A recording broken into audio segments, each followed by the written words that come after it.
অনেকেই পারে, আমরা যারা পুলিশ সদস্য সকলেই কথা বলতে পারি, কিন্তু সকলের কথা বলার প্রয়োজন নাই। ছোট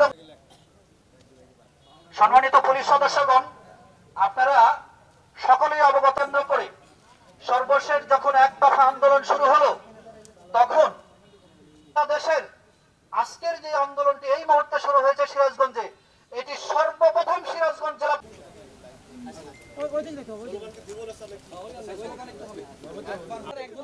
আমার ভাই মরল কেন, জবাব চাই না, জবাব আনতে হবে।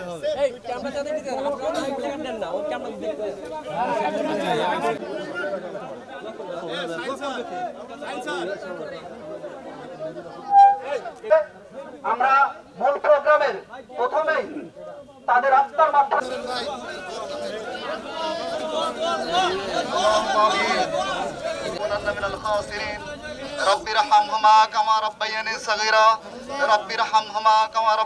শিকার হয়েছি রব্বুল আলামিন। ইয়া রব্বুল আলামিন, আমাদের এনায়েতপুর থানায় 13 জন পুলিশের লাশ পাওয়া গেছে ইয়া রব্বুল আলামিন।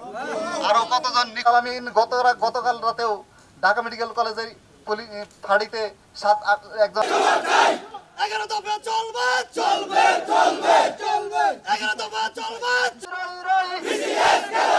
আমার ভাই মরলো কেন, আমার ভাই মরলো।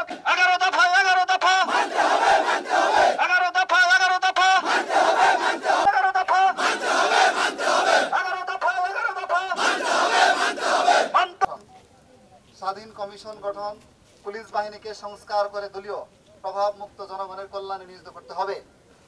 আমরা যে রঙের ইউনিফর্ম, আমাদের এই কনস্টেবলের জন্যই আজকে এই ডিপার্টমেন্টে আমরা বড় বড় অফিসার সাচ্ছি।